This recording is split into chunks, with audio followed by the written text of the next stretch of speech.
আসসালামু আলাইকুম everyone, welcome back to my channel. আমি আজকের পর্বে শেয়ার করছি চিড়া আর পটেটো দিয়ে মজাদার একটা স্ন্যাক্স রেসিপি। আশা করছি আপনাদের কাছে খুবই ভালো লাগবে। খুবই অল্প সময়ের মধ্যে বাচ্চাদের টিফিন কিংবা বিকেলের নাস্তায় এই রেসিপিটা ট্রাই করে দেখতে পারেন। এটা খেতে খুবই মজাদার হয়ে থাকে। চলে যাচ্ছি মূল রেসিপিতে।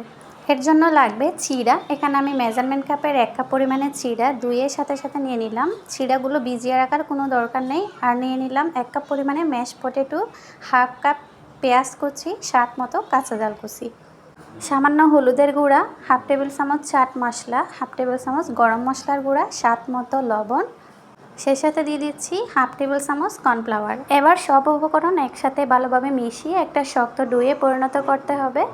তবে এই স্ন্যাক্সটা তৈরি করতে কর্নফ্লাওয়ারটা স্কিপ করা যাবে না। কর্নফ্লাওয়ারটা অবশ্যই দিতে হবে, এতে করে ক্রিস্পি হবে উপরের লেয়ারটা, আর খেতে খুবই মজাদার। দেখুন এর মাঝে আমার চিড়া আর পটেটোর ডোটা সম্পূর্ণভাবে রেডি। দিয়ে দিচ্ছি প্যানে সামান্য পরিমাণে তেল, মানে 3 থেকে 4 টেবিল চামচের মতো হবে। এই অল্প তেলের মাধ্যমে কিন্তু আমি স্ন্যাক্সটা রেডি করে নেব। এর চেয়ে বেশি ডুবো তেলের কোনো প্রয়োজন পড়বে না।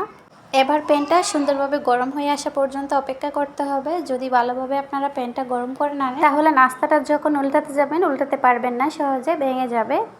দেখুন আমার প্যানটা সুন্দরভাবে গরম হয়ে আসছে। এ পর্যায়ে আমি গোলাকৃতির শেপ দিয়ে সমস্ত নাস্তাগুলো তেলের মধ্যে কেকে ছেড়ে দিচ্ছি।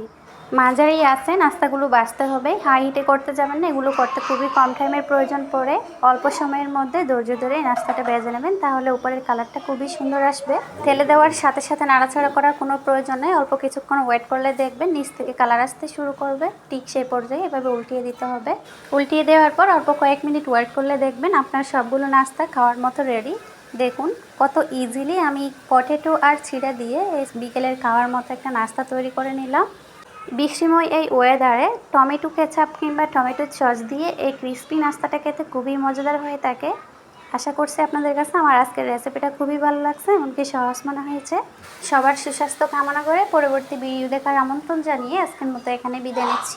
আল্লাহ হাফিজ, আসসালামু আলাইকুম।